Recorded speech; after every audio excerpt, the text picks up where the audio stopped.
Elvis Presley, the king of rock and roll, lived a life filled with music, fame, and mystery. But what happened behind closed doors, away from the spotlight, remained untold for decades. Now, through the eyes of someone who flew beside him during his final years, pieces of that hidden world begin to surface. Join us as we talk about how Elvis Presley's former pilot broke the silence on Elvis Presley and revealed the unthinkable. The King's love for flying. Back in the golden days of the 1970s, Elvis Presley wasn't just the king of rock and roll. He was a man always on the move. His concerts packed arenas from coast to coast, and his tour schedule was as intense as his stage performances. But despite the fame, the flashing cameras, and the roaring crowds, there was one place Elvis always wanted to return to: his beloved home, Graceland, in Memphis. No matter where he was, Las Vegas, Los Angeles, or somewhere in between, Elvis would often fly home right after a show, just to sleep in his own bed. He didn't care how late it was or how far he had to go. Hotels, even the fanciest ones, never felt quite right to him. Graceland was his refuge, a place that grounded him. With such a demanding schedule and a deep love for his home, Elvis began flying more and more. Commercial flights weren't an option, not for someone as famous as him. He couldn't walk through an airport without getting mobbed by fans. And let's face it, Elvis liked comfort and privacy. Who wouldn't, especially after hours under stage lights? Eventually, flying became more than just a way to get from one city to another. It became part of Elvis's lifestyle. It offered speed, ease, and above all, control. He could decide when to leave, where to go, and who to bring along. It was freedom, Elvis style.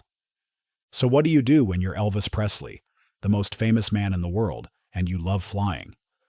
You buy your own airplane, of course. Elvis's first jet was a Lockheed Jetstar from 1962. He used it mostly to fly his manager and crew from one tour stop to another. It wasn't overly large, but it was fast and reliable. Elvis gave it a personal touch, choosing a yellow and green interior, an unusual color combo, but very Elvis. But that was just the beginning. In 1975, only 2 years before his untimely death, Elvis bought something far more spectacular: a 1958 Convair 880, and not just any plane. This one he named Lisa Marie, after his only daughter. That alone tells you how much it meant to him. The Convair 880 wasn't just a jet, it was a flying palace. Elvis bought it for what would be around $1.2 million today, but by the time he finished remodeling it, he had spent nearly $3 million. He wanted it to be perfect, and it was. Stepping inside the Lisa Marie was like stepping into a luxury suite in the sky. The plane could carry up to 29 people, though Elvis usually traveled with a smaller group of 8 to 10 close friends and staff. The seating areas had suede chairs and leather-covered tables. The seat belts were covered in 24-karat gold. Yes, gold. Even the sink in the bathroom had a gold basin and handles. There were 3 televisions and 52 speakers on board, so no matter where you sat, you could enjoy music or movies in style. Elvis even had a private bedroom in the back with a queen-sized bed. And when it came time for business, he had a large conference table where he could meet with his team or just relax with friends. It wasn't just about looks, either. The Lisa Marie was a powerful machine, with 4 General Electric jet engines, cruising at 615 miles per hour, and able to fly 3,000 miles without stopping. A 4-person crew flew the plane, and they were often called early in the morning for surprise trips. One time, Elvis even asked the crew to fly his daughter to Idaho, just so she could see and play in the snow, something that didn't happen much in Memphis. The same team that had worked on refurbishing Air Force One helped with the Lisa Marie. That's the level of care and detail Elvis wanted. Today, the Lisa Marie still exists. It sits proudly at Graceland, not far from the house Elvis loved so much. Visitors can walk through it and see the gold seat belts, the bedroom, the golden sink, and imagine what it must have been like to travel with the king of rock and roll. Seeing it up close, you can feel how much flying meant to Elvis Presley's pilot. If anyone truly understood how much Elvis Presley loved to fly, It was the men who flew with him, his trusted pilots. For them, flying wasn't just a job. It was a front-row seat to the private world of one of the most iconic stars in history. As we already mentioned, Elvis wasn't just a frequent flyer. He was a man who found comfort in the skies. Flying gave him privacy, freedom, and a way to escape the constant noise of fame. Whether it was a late-night trip back to Graceland or a sudden adventure to somewhere unexpected, the engines of his beloved jet, the Lisa Marie, were always ready to roar. But on August 16th, 1977, everything changed. That afternoon, Elvis's fiancée, Ginger Alden, found him unresponsive on the bathroom floor of his Graceland mansion. He was rushed to the hospital, but efforts to revive him failed. He was pronounced dead at 3:30 p.m. He was only 42 years old. At first, the cause of death was listed as cardiac arrest, and officials claimed that drugs had played no role. But soon, the truth began to surface. Toxicology reports showed that Elvis had 14 different drugs in his system, some in dangerous amounts. Later investigations pointed to polypharmacy, the dangerous mix of multiple prescription medications, as the real cause. It was a complicated and tragic end for a man who had been battling chronic illness and the hidden toll of fame for years. After his death, many of Elvis's closest friends and associates came forward to share their memories. Among them were his pilots, the people who had been there in his quietest, most unguarded moments. And one name stands out more than any other: Ron Strauss. Ron wasn't just another crew member. He was Elvis Presley's chief pilot, the man trusted to fly his most prized aircraft, the Convair 880 jet known as Lisa Marie. From 1975 until Elvis's death in 1977, Ron flew Elvis all over the country, from tour stops to private getaways.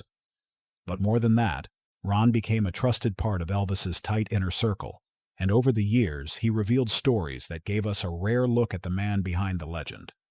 Ron's journey with Elvis began long before their first meeting.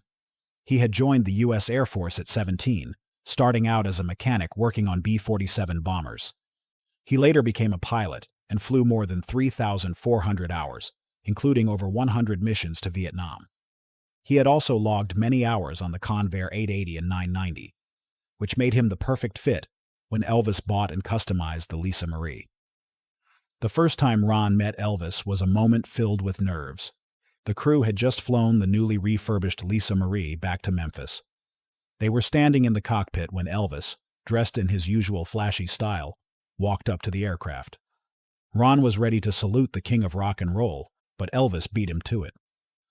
"Well, I guess you know who I am, Ron," he said with a smile.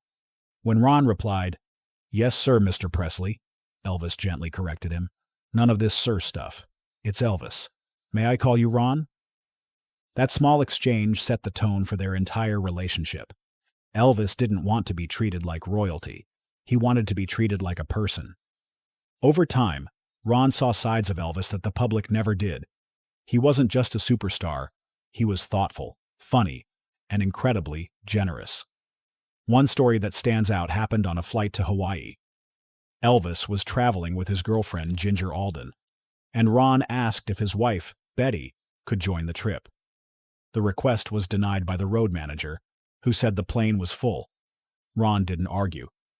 But during the flight, Elvis came into the cockpit and sensed something was off. When Ron explained the situation, Elvis didn't hesitate. He told Ron, "I want Betty on the next flight, first class, hotel covered. Or, I'll find another pilot." Betty was on the next plane to Hawaii. Elvis's generosity didn't stop there. He would sometimes hand out $1,000 tips to his crew for no particular reason, just because. And when Ron needed a loan to buy a house, Elvis's father, Vernon, told him to go to a certain bank and mention his name. The bank president greeted Ron personally. Within days, Ron had the loan, no questions asked. But it wasn't all smooth flying. The crew was often on standby 24/7. Sometimes they waited for hours, unsure if Elvis would show up or change his mind. On one long night, after checking all systems, Ron realized the only place left to rest was Elvis's bed in the back of the plane. He took off his boots, climbed in, and fell asleep. only to be woken up by Dick Grob, Elvis's head of security. Grob wasn't amused, but when Elvis heard the story later, he burst out laughing. "Ron can sleep in my bed anytime," he said. These stories, shared by Ron with warmth and honesty, paint a picture that's very different from the glittering stage lights and screaming fans. They show us a man who loved deeply, who took care of his people, and who, despite all the fame, still found joy in small human moments. Ron Strauss flew the Lisa Marie until just 2 flights after Elvis's death. One of those flights brought Priscilla Presley back to Memphis. After that, Ron returned to commercial aviation, but the memories never left him. Years later, he visited Graceland with his family. When he introduced himself as Elvis's former pilot, the staff recognized his name, but still made him pay for tickets. Ron just laughed. Because in the end, the real reward was something money couldn't buy: being part of the King's final years, flying through the clouds with a legend who never forgot how to be kind. Ron's most memorable flights with Elvis. However, Ron had many more stories than just the first flight or the final farewell. One of Ron's favorite memories was a trip that had nothing to do with a concert or show. Elvis had decided completely on a whim to fly to Denver for a very special reason: his daughter Lisa Marie's 8th birthday. It wasn't about making headlines or pleasing fans. It was about being a dad. The crew loaded up the Lisa Marie with a beautiful birthday cake and flew west. When they landed, Elvis surprised everyone with his favorite over-the-top treat: giant peanut butter, jelly, and bacon sandwiches that cost $28 each. Ron tried to eat one, but laughed later that he could barely finish 2 bites. For Elvis, though, they were perfect. That night, they all celebrated Lisa Marie's birthday together in a small, warm gathering. It was one of those moments that reminded Ron of the heart behind the fame. Not every flight was so lighthearted. One night, after a show in Rapid City, the crew prepared to fly back to Memphis. But there was a problem. A huge thunderstorm was sweeping across Iowa, right in their path. The Lisa Marie's weather radar was old and not very reliable. Still, the team felt confident they could handle it. Elvis came into the cockpit to ask about the weather. When they told him the truth, he gave them the green light to go ahead. The flight was rough, with turbulence shaking the plane and lightning flashing around them, but they made it safely back to Memphis. The next day, Elvis approached Ron and mentioned the rough ride. Ron simply reminded him about the outdated radar. Elvis didn't hesitate. He told them to speak to his father, Vernon, and get a new radar system installed. Within 3 days, the Lisa Marie was upgraded. Ron also remembered a flight that could have taken a dangerous turn. While taxiing out of an airport, possibly in Pittsburgh, the ground crew radioed with urgent news. There had been a bomb threat made against the Lisa Marie. Most airlines would have grounded the flight immediately, evacuated the plane, and called in federal agents. But this was Elvis. Joe Esposito, Elvis's right-hand man, came into the cockpit and spoke quietly with the crew. Then he returned after talking to Elvis and said, "We're going to Memphis." It wasn't the first threat Elvis had received. The crew took off, flying low and fast, keeping the aircraft at a 250-knot airspeed under 10,000 feet. They didn't relax until the plane touched down safely. Looking back, Ron admitted it was one of the tensest flights of his life. Then there were the moments that were just fun. Linda Thompson, Elvis's girlfriend during much of the mid-70s, was often on board. She was elegant, confident, and always made time to greet the flight crew. After concerts, when Elvis was tired, Linda would stroll into the cockpit, chat, and sometimes flirt playfully. It became her routine to give the pilots and flight engineer a kiss on the cheek before exiting the plane. One time, she whispered something teasing in Ron's ear, joking that he still had a chance. Of course, everyone knew it was lighthearted fun, but it added a bit of sparkle to the often exhausting tour schedule. Another flight Ron remembered took them to Syracuse in 1976. Elvis had 2 concerts scheduled, and the crew followed their usual rhythm. If there was time, they checked into a nearby hotel. If not, they stayed on or near the plane. Ron couldn't recall if they stayed at the Hotel Syracuse with the rest of Elvis's group, but he remembered the constant motion. Every day brought a new schedule, a new city, a new set of challenges.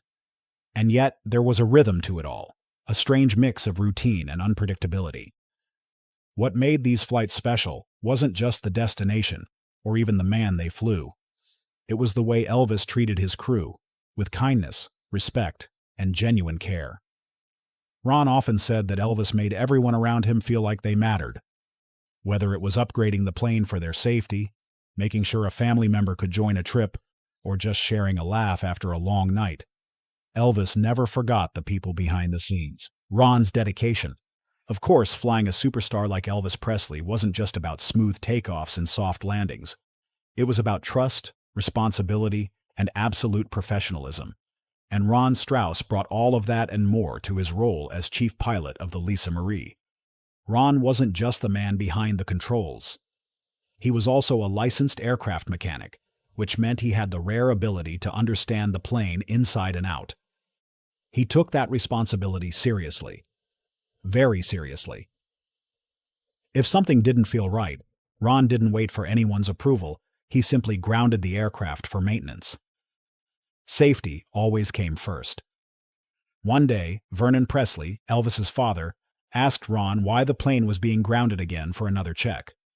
Ron replied calmly, "Because there are very important people on that plane, Elvis, and me."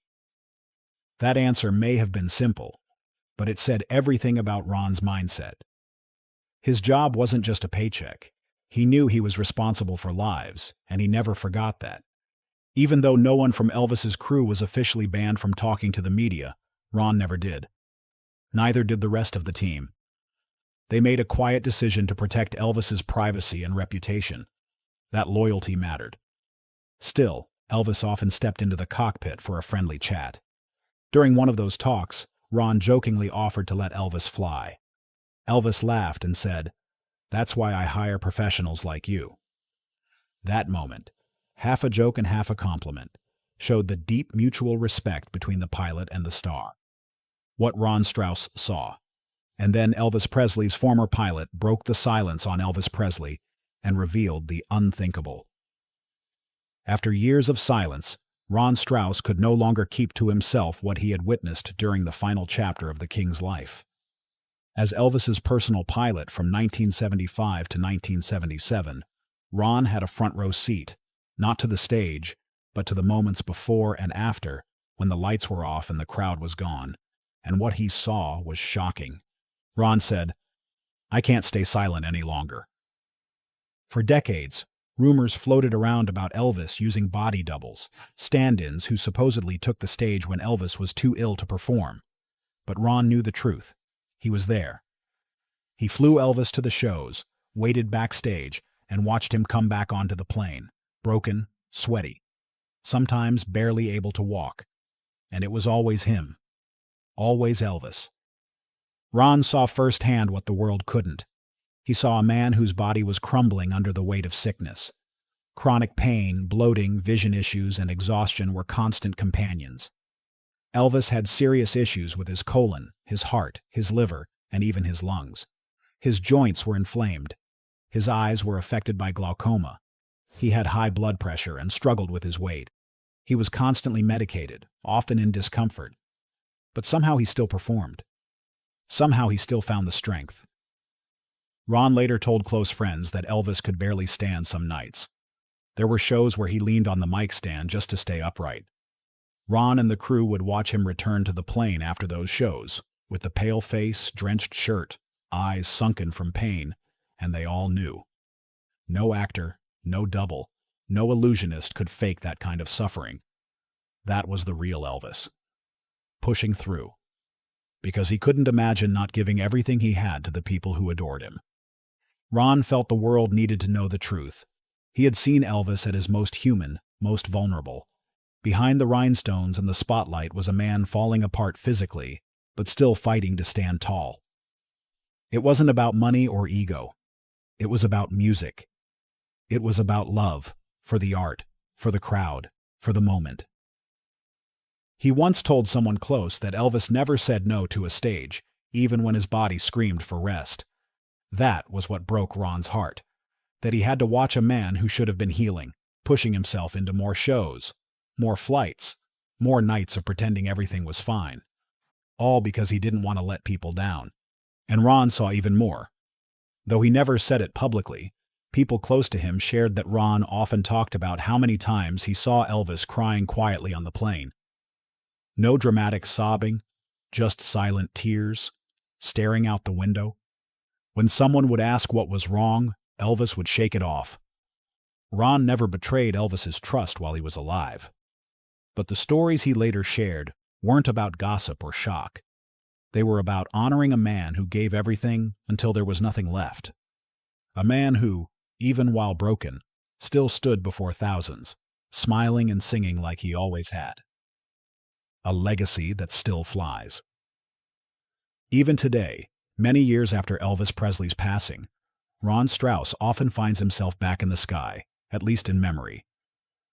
Sitting around the table with his family, he recalls the stories that shaped his time as Elvis's personal pilot. His grandchildren listen wide-eyed, not just because he flew a famous man, but because the way Ron tells the stories brings those moments to life.